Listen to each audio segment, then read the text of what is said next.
പിന്നെ തോന്നി, പക്ഷേ ഞാൻ വരുന്ന വഴിയിൽ ഇവിടേക്കാണല്ലോ വരുന്നത്, ബ്രദറിനെ കൂടെ ഇങ്ങോട്ട് കൂട്ടിക്കൊണ്ടുവരാമെന്ന്. അങ്ങനെ ഞങ്ങൾ രണ്ടും കൂടെ ഒരുമിച്ച് വന്നു. അദ്ദേഹം വരേണ്ടിയിരുന്ന സ്ഥലം ഇത് തന്നെയാണോ? ആണോ ബ്രദറെ?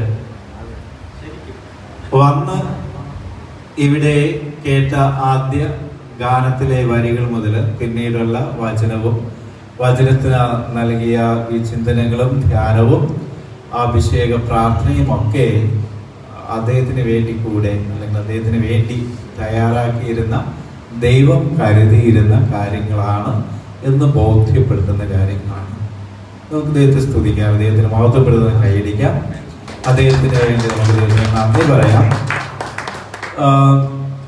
ബ്രദർ ഇതിന് മുമ്പൊരിക്കലും അദ്ദേഹത്തെ കണ്ടതായിട്ട് എനിക്കറിയില്ല.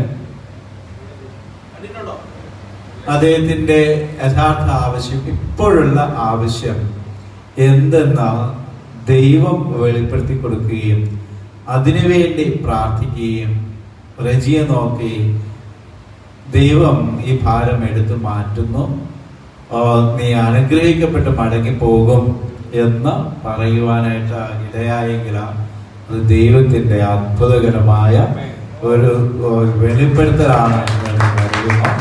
ഇതുപോലുള്ള അനുഭവങ്ങളുള്ള ആൾക്കാർ തന്നെയാണ് നിങ്ങൾ ഓരോരുത്തരും എന്ന് അറിയുന്നതിലും സന്തോഷമുണ്ട്.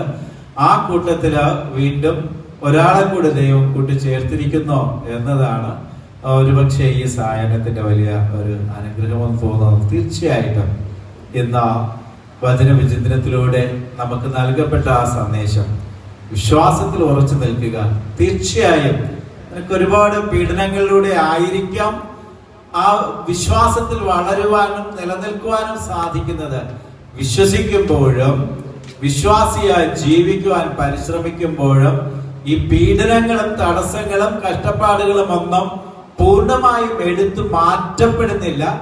അവയിലൂടെ കടന്നുപോയി വിശ്വാസി വിശ്വസ്തനായി ഈ ലോകത്ത് ജീവിക്കുമ്പോൾ ദൈവത്തിന്റെ വലിയ കൃപ നമ്മിൽ വന്ന് നിറയുകയും അങ്ങനെ നാം അനുഭവിക്കുന്ന ജീവിത പ്രശ്നങ്ങൾക്ക് പരിഹാരം കണ്ടെത്തുവാനായിട്ട് ദൈവം നമ്മെ അനുഗ്രഹിക്കുകയും നമ്മെ വഴി നടത്തുകയും ചെയ്യും എന്ന അവിടുന്ന് തന്നെ നമുക്ക് തിരുവചനത്തിലൂടെ വെളിപ്പെടുത്തി തരുന്നുവല്ലോ.